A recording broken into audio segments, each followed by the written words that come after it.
دي ما كانش وحش،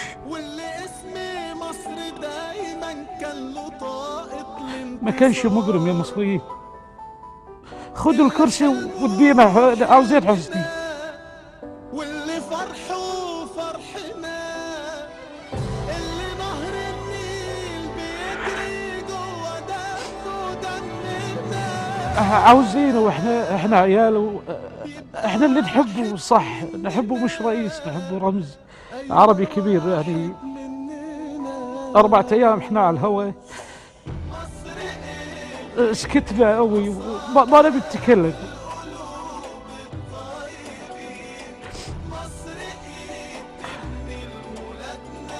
اللي هي الرمزة ما عنده وفاء، اللي هي هذا القائد مستحيل انه يكون عنده وفاء. يا اخوتنا المصريين، انا عاوز اقول لكم كلمة. انا مواطن كويتي، فأتي بلدي، ويوم فأتي بلدي حسيت ان الدنيا كلها سكرت بوشي. ما عنديش بيت ولا عنديش قائد، وما عندي لا رمز يحميني. وقف حسني مبارك بأيام صعبة، كانوا الخونة كتار، كانت الأصوات كتيرة قاسية علينا. أنا بقول لكم الرسالة اللي عشتها وأنا كان عمري 17 سنة، بقولها باللهجة المصرية، لأن أنا حاسس فيكم دلوقتي، وأنتم ما فيش لا أمن وأمان في مصر، لكن الأمان مش موجود. في حسني مبارك، لكن حسني مبارك مسجون في سجن أنتم حطيتوا فيه. يا مصريين يا طيبين يا حبايبنا، يا اللي نحبكم، يا اللي عشنا معاكم، يا اللي تربينا معاكم، أنا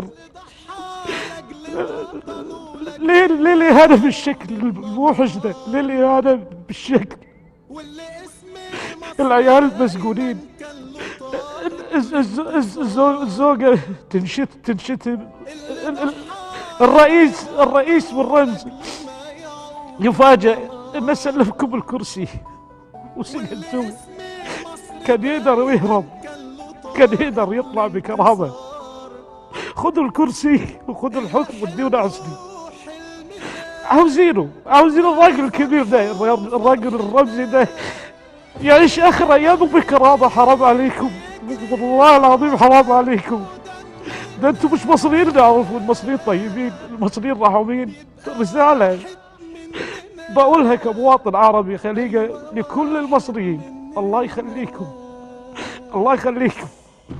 والله حرام، والله حرام ان مات حسني مبارك وهو بالسجن، والله حرام.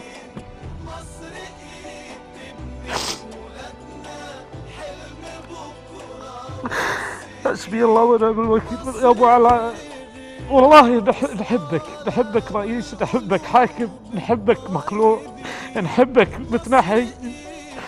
لك الله يا ابو علاء، ده اللي نقدر نقوله. لما تسكت الناس كلها كانوا يمجدوا فيك عظيم ويضربوا لك السلام. 30 سنة تبقين وب30 يوم إهانة. حرام عليكم يا مصريين. الإهانة من الأهل صعبة، الإهانة من الأهل حتقتلهم، إن مات أنتوا اللي قتلتوه. هلا ميرفت.